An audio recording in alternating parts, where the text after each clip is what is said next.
ça ne me semble pas du tout logique. Oui, alors Monsieur le ministre a demandé la parole peut-être par rapport au bon débat et à une réponse que je lui laisse donc la parole 2 minutes. Monsieur le ministre. Les ministres ne sont pas contraints à entendre parole. Juste après. La justice sans la force est impuissante et la force sans la justice est tyrannique. Ce que nous essayons de faire ici, c'est de concilier une fiscalité qui soit juste pour tous les Français et qui soit forte pour notre économie. C'est ça le chemin que nous voulons tracer. Et je suis convaincu que le prélèvement forfaitaire unique, qui visiblement rassemble au-delà de la majorité, concilie ces deux impératifs de justice pour les Français et de force pour notre économie qui en a bien besoin.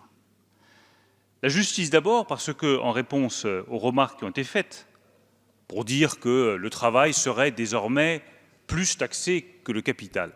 C'est faux.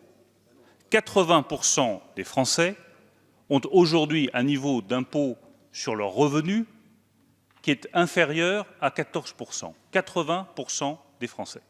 Donc ils ne perdront pas avec cette taxation du capital à 30%.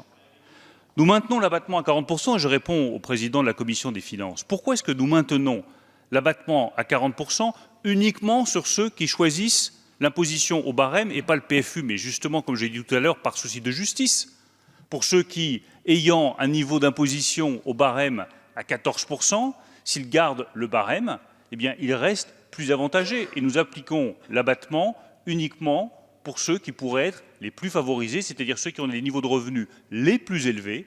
Et donc là, il n'y a pas d'abattement, il y a uniquement le PFU pour qu'il n'y ait pas d'effet d'aubaine pour ceux qui sont les plus fortunés.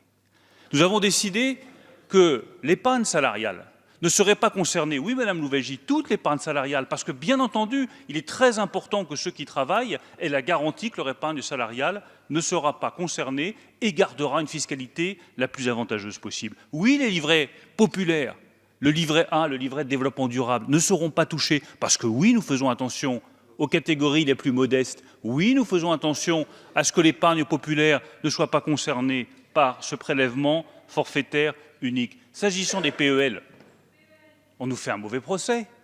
Personne n'est pris en traître. Ça ne concerne pas les PEL qui sont déjà ouverts, ça concernera les nouveaux plans d'épargne logement. Et chacun sait ici, soyons un tout petit peu honnêtes dans notre débat, que vu le niveau des taux d'intérêt aujourd'hui, quand on va acheter son logement, le PEL a un intérêt qui est désormais extraordinairement réduit. Soyons honnêtes, soyons lucides. Parlons aux Français, vous le savez, ils sont parfaitement lucides sur ce que nous faisons et sur ce que nous décidons. S'agissant de l'assurance vie, je réponds à Madame Dalloz.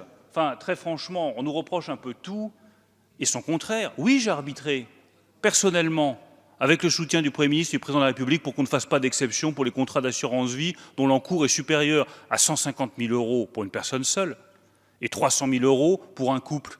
Parce que je ne veux pas d'effet d'aubaine pour ceux qui sont les plus fortunés. Parce que j'estime que les abattements qui existent sont largement suffisants. Et que là, par conséquent, 94% des contrats d'assurance vie ne seront pas concernés, Madame Dalloz. Donc n'allez pas nous reprocher de faire quelque chose qui ne soit pas juste. Au contraire, c'est juste.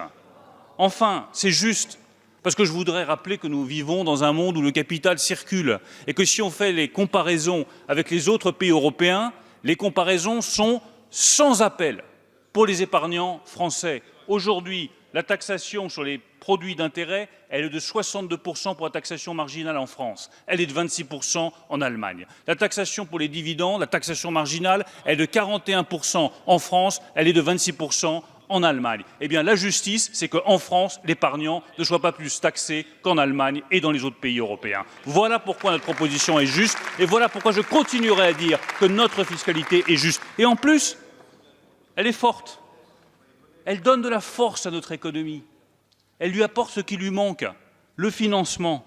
Quelle est aujourd'hui la structuration du financement de notre économie? 70% par la dette. Monsieur Coquerel, vous préférez les banques aux épargnants français. Nous préférons les épargnants français aux banques. Et nous préférons que ce soit les épargnants français qui financent l'économie plutôt que les banques. S'agissant de la dette, Je rappelle que 60% de la dette obligataire française est détenue par des fonds étrangers. Vous préférez le financement étranger au financement français. Nous préférons le financement français au financement étranger. C'est la différence entre vous et nous. Enfin, nous allons libérer l'épargne pour les entreprises. Et c'est la question très légitime qui a été posée par M. Mélenchon. Qu'est-ce qui garantit que cette épargne ira vers les entreprises, vers l'investissement en actions? Mais une chose toute simple, le bon sens des Français, qui ont déjà choisi de placer 40% de leur épargne dans les entreprises, dans les actions, dans les produits entrepreneuriaux, parce qu'ils ont parfaitement compris que sur le long terme, la rentabilité de ce placement est supérieure à la rentabilité des placements immobiliers. Le bon sens des Français vaut tous vos raisonnements, Monsieur Mélenchon. Je le pense sincèrement. Enfin, nous allons proposer, parce que j'entends les critiques aussi, nous allons proposer au secteur bancaire, au secteur de l'assurance, de renforcer la part des actions de leur placement pour offrir plus de placements en actions pour que cette épargne s'investisse effectivement vers l'économie productive et vers les entreprises. Enfin, je réponds à Gilles Carrez car il a parfaitement raison. Non seulement c'est juste, non seulement c'est fort, mais ce sera efficace parce que nous garantissons la stabilité de ce prélèvement forfaitaire unique qui est sans aucun doute la vraie révolution fiscale de ce projet de loi de finances pour 2018 et probablement ce qui améliorera le plus le financement, la croissance et l'emploi dans notre pays. Je vous remercie.